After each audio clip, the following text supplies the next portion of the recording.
गुज़श्ता कई दिनों से जो है एसआरटीसी की बसेस पे जो है बाज़ाब्ता तौर बैन लगाया गया था और ये कहा गया था कि इन बसेस से जो है ट्रैफिक ज़्यादा जाम रहता है। आपको बता दूं 2019 में जो है कश्मीर को 20 इलेक्ट्रिक बसेस दी गई ताकि जो है इससे पोल्यूशन भी कंट्रोल हो सके और जो फेयर वगैरह होते हैं उनमें भी जो है थोड़ी राहत की सांस लोगों को मिल सके। तो इसी सब पे जो है बैन लगाया गया था। अब जो है राहत की सांस यूँ मिली है कि अब जो है इनको वापस से जो है इन पर बैन हटाया गया है और ये कहा गया है कि जैसे इनका काम चलता था वैसे ही बाज़ाब्ता तौर अब जो ये गाड़ियाँ सड़कों पर दिखेंगी। इसी सब पे हमारे साथ बातचीत करने के लिए मौजूद हैं वजाहत साहब और वजाहत साहब से जानते हैं कि आखिरकार आज जो ये ऑर्डर आया इसके बारे में आप क्या कहना चाहते हैं। वजाहत साहब, जिस तरीके से ये बस जो है दी गई थी कि पोल्यूशन कंट्रोल रहे और जिस तरीके से किराए में इजाफा था उसका ये कहा गया था कि इन बस से जो है काफ़ी तरह कस्बों को काफ़ी तरह लोगों को जो है राहत की सांस मिलेगी 2019 में, मगर अचानक से ये ऑर्डर निकालना कि इनकी वजह से ट्रैफिक जाम होता है, पहले आप हम इस बात पर जानना चाहेंगे। सबसे पहले आपकी बात सही है कि सरकार ने पैसा इन्वेस्ट करके ये 40 गाड़ियाँ हमें दी हैं। न खाली जम्मू कश्मीर को नहीं, ये लखनऊ में भी चल रही है, ग्वालियर में चल रही है, जयपुर में चल रही है, बहुत सारी सिटीज़ में। एक प्रोग्राम था गवर्नमेंट ऑफ इंडिया का कि हम इलेक्ट्रिकल व्हीकल्स को इंट्रोड्यूस करेंगे इंडिया में, और हमारी खुशकिस्मती थी कि जम्मू एंड कश्मीर को भी इन द फर्स्ट फेज़ इसमें शामिल किया गया। तो ये 40 गाड़ियाँ 20 जम्मू के लिए और 20 श्रीनगर के लिए हमें मिली थी और 2019 से बहुत अच्छी तरह से ये गाड़ियाँ चल रही है, कोई ट्रैफिक जाम नहीं है। ये तो हमारी समझ से बाहर है कि 20 गाड़ियाँ इतने बड़े शहर में ट्रैफिक जाम का मौजूद बन सकती हैं, और वो भी ये गाड़ी सुबह 1-2 घंटे चलती है, शाम को 1-2 घंटे, क्योंकि उस वक्त ट्रैफिक का फ्लो भी रहता है। और दूसरा ये कि ये गाड़ियाँ फिर चार्ज करनी पड़ती हैं, इनमें उतनी माइलेज नहीं है कि पूरा दिन घूमती रहे। दूसरी बात है कि लोगों ने इससे काफ़ी सराहा अच्छा बात यह है कि उस वक्त जो लेफ्टिनेंट गवर्नर यहाँ पे थे मलिक साहब, उन्होंने इनकी इनाग्रेशन की है SKICC में। तो उस वक्त जो थिंक टैंकर थे जिन्होंने प्लान बनाया, उनके जहन में नहीं था कि यह सिटी रूट्स में चलेंगी। इसको डिज़ाइन किया गया सिटी रूट्स के लिए, इसकी सीटिंग, इसकी लेंगथ ब्रेडथ जो भी है वो सिटी के रोडों को नज़र में रखते हुए किया गया है। उसके बाद में लोगों ने इसको सराहा, लोगों को राहत मिली, चाहे इसका फेयर हो, इसका किराया हो, वो तकरीबन हाफ है जो प्राइवेट लेता है, इसकी कंफर्ट लेवल है, टाइमिंग है, टाइम पे आना, टाइम पे जाना, उनका वक्त बचता था। ये गरीब की गाड़ी है, ये हमारी, ये आपकी गाड़ी नहीं है, गरीब की गाड़ी है। जो दुकानदार है, जो मज़दूर है, जो स्टूडेंट है, जो दुकानदार है, वो लोग इसको प्रेफर करते हैं और वो सुबह से शाम तक यहाँ पर पिछले 5 दिनों से यहाँ पर हमारे पास रोज़ आते हैं कि भाई गाड़ी क्यों नहीं आ रही है। तो दूसरी बात ये कि जाम, श्रीनगर में जाम नहीं हुआ, क्या जाम की समस्या ख़त्म हो गई? 15 लाख की आबादी है श्रीनगर सिटी में, 15 लाख में 20 गाड़ियों का क्या वैल्यू रहता है? ये तो एक शुरुआत है। मैं तो कहता हूँ ऐसी 500 गाड़ियाँ भी यहाँ कंज्यूम हो सकती है श्रीनगर सिटी में। अब बैन के बाद अब आज सरकार ने फ़ैसला लिया है, हम उनका शुक्रिया अदा करना चाहते हैं, अपने ड्यूकाम साहब का, ऑनरेबल एडवाइज़र तो गवर्नर, जो हमारे चेयरमैन भी है RTC के जनाब भटनागर जी, और मैनेजिंग डायरेक्टर अंग्रेज सिंह राणा जी, जिन्होंने हायर अथॉरिटीज़ के साथ ये मसला उठाया, बिलखुसूस गवर्नर साहब जिन्होंने एक टीम बना के इसमें इंटरवीन किया, और आज हमें ये ऑर्डर्स मिले हैं कि इसको रेस्टोर किया जाए।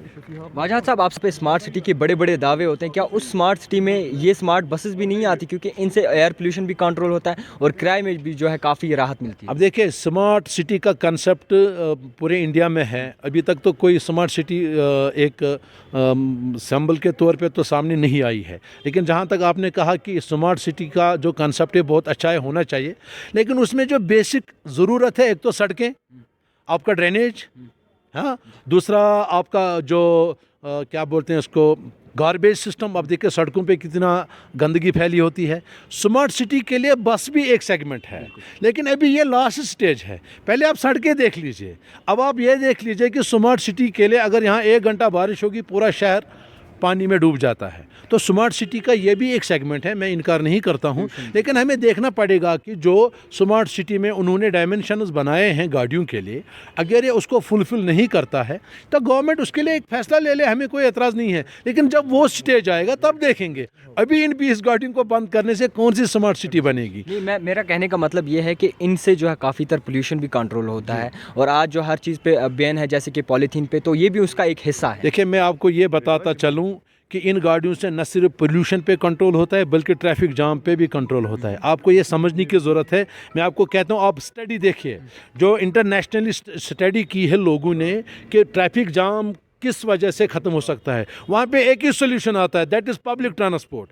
जब एक बस 50 लोगों को अपने अंदर बिठा लेती है, इसका मतलब है वो पोटेंशियली 30-40 प्राइवेट गाड़ियों को सड़क से बाहर करती है, क्योंकि जो लोग बस में आते हैं अगर उनके पास बस नहीं होगी वो अपना कोई दूसरा साधन देखेंगे तो वो लोग सड़कों पे आ जाएंगे। तो स्टडी ये कहती है कि एक गाड़ी कम से कम 50 गाड़ियों को ऑफ रोड कर देती है पोटेंशियली। तो इस वजह से हर एक जगह पे आप यूरोप में देखिए, आप इंटरनेशनल किसी भी कम्युनिटी में देखिए जो डेवलप्ड कंट्रीज़ है वहाँ पे पब्लिक ट्रांसपोर्ट सबसे स्ट्रेंथन है। यहाँ हमें पब्लिक ट्रांसपोर्ट को मजबूत करने की ज़रूरत है, इन गाड़ियों को और लाने की ज़रूरत है ताकि कंट्रोल हो जाए इस पे पब्लिक ट्रांसपोर्ट की वजह से आपका ट्रैफिक जाम ना हो। तो इससे ट्रैफिक जाम होगा ये तो बालातर है हमारी समझ से। कहीं तर लोग जो आते थे बराबर टाइमिंग पे आते थे कि ये गाड़ियाँ जो है इस टाइमिंग पे निकलती और अपने अपने घरों तक पहुँचते थे। अब वो लोग जो है काफ़ी देर से नाराज़ भी थे और काफ़ी देर से उनको ये भी पता चल रहा था कि अब जो है ये गाड़ियाँ नहीं चलेंगी, तो उनके लिए क्या मैसेज रहेगी? जनाब, मेरे पास एक पैसेंजर आया, उसने मुझे कहा कि मुझे इस वक्त 100 रुपया दिन में देना पड़ता है, जबकि मैं आरटीसी गाड़ी में 42 रुपये पे सफ़र करता था 2 साइड। वो बेचारा रो रहा था, वो मज़दूर।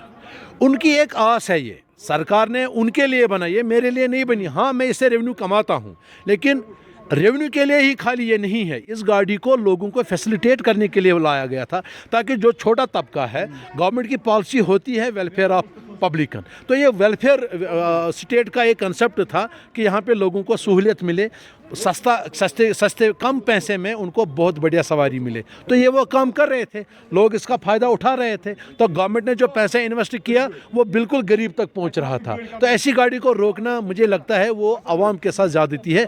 अब चलिए, all is well that ends well. अब इस वक्त जो गवर्नमेंट ने फैसला ले लिया कि इसको रेस्टोर करें, हम उसका वेलकम करते हैं। और सीनियर फंक्शनरीज बिलखुसूस ऑनरेबल गवर्नर साहब, ऑनरेबल एडवाइज़र साहब, ऑनरेबल कमिश्नर सेक्रेटरी, ड्यूकॉम साहब और मैनेजिंग डायरेक्टर, इन सब का हम शुक्रिया अदा करते हैं। उन्होंने लोगों के हित में, पब्लिक इंटरेस्ट में इन गाड़ियों को वापस स्टार्ट किया और उम्मीद करेंगे कि आइंदा ऐसी किसी दिक्कत का सामना नहीं करना पड़ेगा। बहुत बहुत शुक्रिया वजाहत साहब। तो नाज़रीन, आपको बता दूं एसआरटीसी की जानिब से जो बताया गया था कि अब जो है ये ट्रैफिक बसेस जो है, जो इलेक्ट्रिक बसेस हैं, ये नहीं चलेंगी। हालांकि पुलिस महकमे, ट्रैफिक पुलिस महकमे ने जो है इन पर बाज़ाब्ता तौर बैन लगाया था। अब एक खुशखबरी निकल के सामने आ रही है कि जम्मू कश्मीर इंतज़ामिया ने एक अच्छा कदम लिया है, क्योंकि अब ये बसें जो है फिर से निकलेंगी और बाज़ाब्ता तौर वो पैसेंजर जितने भी मुझे देख लें जो एसआरटीसी का बसेस का सफ़र करते हैं, उनके लिए खुशखबरी है कि वो अपने टाइम पे आएँ और बाज़ाब्ता तौर इन बसेस का सफ़र फिर से हो सकता है। आप देखते रहिए कश्मीर डिस्पैच जावेद खान के साथ।